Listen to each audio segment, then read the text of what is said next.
معزز دوستوں کو بخاری وائس کی طرف سے خوش آمدید۔ ناظرین محترم، دنیا کے تاریخ میں ایسے بہت سے بادشاہ اور فرعون گزرے ہیں جن کو ان کے دولت اور طاقت کے نشے نے مغرور بنا دیا اور تکبر میں آ کر خدائی کا دعویٰ کر بیٹھے۔ یہی بدبخت لوگ اپنے بے شمار مال و دولت اور طاقت کے نشے میں بدمست ہو کر اللہ تبارک و تعالیٰ کی وحدانیت کو للکارنے لگے اور معاذ اللہ خدائی کا دعویٰ کر بیٹھے۔ اس کے باوجود بھی اللہ تبارک و تعالیٰ نے ان کی طرف بے شمار انبیاء کرام کو مبعوث فرمایا اور ان کو ہدایت کی طرف بلایا، لیکن یہی بدبخت اور سرکش لوگ اپنے نافرمانی اور انا پر اڑے رہے اور اللہ تبارک و تعالیٰ کے احکامات کی دھجیاں اڑاتے گئے۔ جب یہ لوگ قابل ہدایت نہ رہے اور نافرمانی میں تمام حدوں کو عبور کر لیے تو اللہ تبارک و تعالیٰ نے ان کو ایسا نشان عبرت بنا دیا کہ ان کے نام و نشان کو بھی صفحہ ہستی سے مٹا دیا اور قیامت تک لوگوں کے لیے سبق کا ایک ذریعہ بھی بنایا۔ ناظرین محترم، خدائی کا دعویٰ کرنے والے بدبختوں میں سے ایک شداد بھی تھا جس نے اللہ تبارک و تعالیٰ کی وحدانیت کو للکارا اور نافرمانی میں ہر حد کو عبور کیا۔ ناظرین محترم، شداد کون تھا؟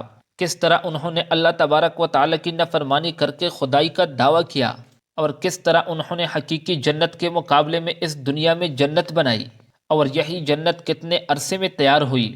حضرت عزرائیل علیہ السلام نے کس طرح دردناک طریقے سے ان کی روح قبض کی، ان تمام سوالات کے جوابات قرآن و حدیث کی روشنی میں بیان کریں گے، لیکن آپ سے گزارش ہے کہ ویڈیو کو آخر تک دیکھ لیجئے۔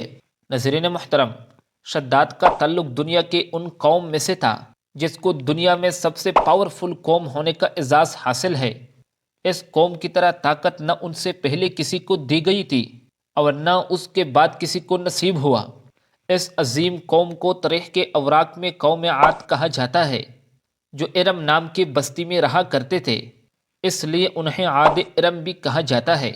یہی علاقہ عدن کے گرد و نواح میں آباد تھا۔ یہی لوگ بہت لمبے قد اور مضبوط جسم والے تھے، اپنے طاقت اور قوت کے دم سے پوری یمن پر قابض ہو گئے تھے۔ ان پر کئی بادشاہوں نے حکومت کی، مگر دو بادشاہ ایسے ہیں جن کی حکومت بہت عظیم اور جاہ و جلال والی تھی۔ ایک کا نام شدید اور دوسرے کا نام شداد تھا، جو بائی تھے اور اپنے دور اقتدار میں بہت مال و دولت، سونا اور چاندی کے خزانے جمع کیے تھے۔ یہی دونوں بھائی ارم بن سام بن نوح کے اولاد میں سے تھے۔ ان کی حکومت عمان، یمن، عدن اور شمالی عرب کے علاقے تک پھیلی ہوئی تھی۔ جب شدید کا انتقال ہوا تو شداد برسر اقتدار آیا۔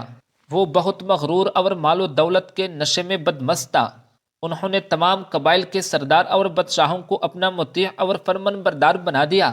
سارے لوگوں نے ان کے بادشاہی کے لیے اپنے گردنیں جھکا دیے، اور اسی طرح جنوبی عرب پر بھی ان کا تسلط قائم ہوا۔ انہوں نے اپنا حکومت بہت عروج پر پہنچا دیا۔ اس تسلط اور غلبے نے ان کو اتنا مغرور اور متکبر کر دیا کہ اس نے خدائی کا دعویٰ کر ڈالا۔ ان وقت کے علماء اور پیغمبروں کے پیروکاروں نے ان کو بہت سمجھایا اور عذاب الہی سے ڈرایا، لیکن وہ بدبخت کہنے لگا کہ میرے پاس مال و دولت اور طاقت سب کچھ ہے اور حکومت بھی، مجھے اللہ تعالیٰ کی عبادت کی کوئی ضرورت نہیں، میں کسی کا بھی اطاعت نہیں کروں گا۔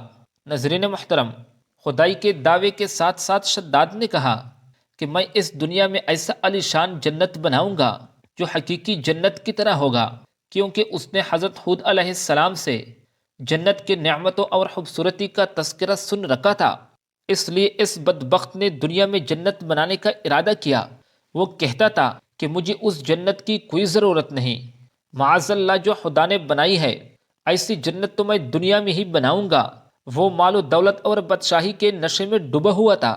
ناظرین محترم، شداد بدبخت نے اس دنیا میں جنت بنانے کی عرض سے 100 معتبر شخصیات کو جمع کیا اور ہر ایک کو دیگر ہزار لوگوں پر مقرر کیا، اور سارے دنیا کے ماہرین کو عدن آنے کی دعوت۔ انہوں نے اپنے بانجے ضحاک کو، جو ایران کا بادشاہ تھا، ان سے کہا کہ جتنا سونا اور چاندی آپ کے پاس جمع ہے اسے فوراً بیچ دو، اور اپنے تمام حکمرانوں کو حکم جاری کیا کہ سونے اور چاندی کے کانوں سے سونے اور چاندی کی اینٹیں بنوا کر بھیجو، اور کوہ عدن کے متصل ایک محل بنانا شروع کرو جو 10 کوس لمبا اور 10 کوس چوڑا ہو، اور ان کی بنیادیں اتنی گہری کدوا دی گئی کہ پانی کے قریب پہنچا دی، اور پھر ان کی بنیادوں کو سنگ سلیمانی سے بروا دیا۔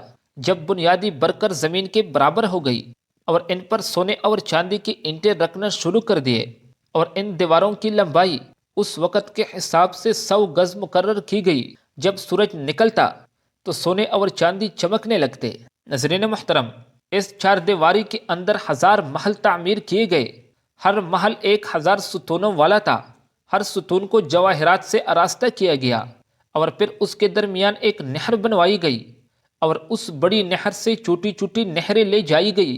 ان نہروں کی دیواریں اور فرش یاقوت، زمرد، مرجان اور نیلم سے سجا دی گئی، اور دیواروں کے کنارے پر ایسے مصنوعی درخت بنوائے گئے کہ جڑیں سونے کے اور پتے زمرد کے تھے، اور پھل موتی اور یاقوت کے۔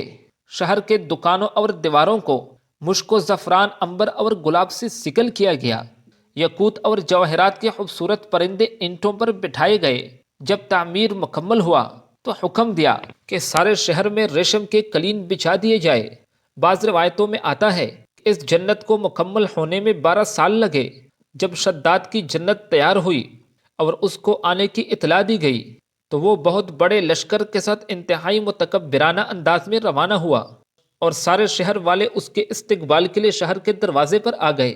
تو شداد اپنے گھوڑے سے اتر کر ایک پاؤں کو جنت کے دروازے پر رکھا تھا کہ ایک اجنبی شخص کو دیکھا اور کہا کہ تو کون ہے؟ تو اس نے کہا، میں ملک الموت حضرت عزرائیل علیہ السلام۔ تو شداد نے پوچھا، کیوں آئے ہو؟ تو ملک الموت نے کہا کہ تیری جان نکالنے کے لیے۔ تو شداد نے کہا، مجھے اتنی مہلت دیجیے کہ میں اپنی جنت کو دیکھ لوں۔ جواب ملا، مجھ کو حکم نہیں۔ تو شداد نے کہا کہ اتنی مہلت تو دے دو کہ گھوڑے سے اتر جاؤں۔ جواب ملا کہ اس کی بھی اجازت نہیں۔ اب شداد کا ایک پاؤں ابھی تک رکاب میں تھا کہ اس کی روح قبض کر لی گئی، اور اس کے بعد حضرت جبریل علیہ السلام نے ایک زوردار چیخ ماری، جس سے تمام شہر عالیشان سجاوٹوں اور محلات کے ساتھ زمین دوز ہوا۔ اس کا نام و نشان بھی باقی نہ رہا، جو قیامت تک لوگوں کے لیے ایک عبرت رہے گا، اور اس میں عقل والوں کے لیے بہت بڑا سبق پوشیدہ ہے۔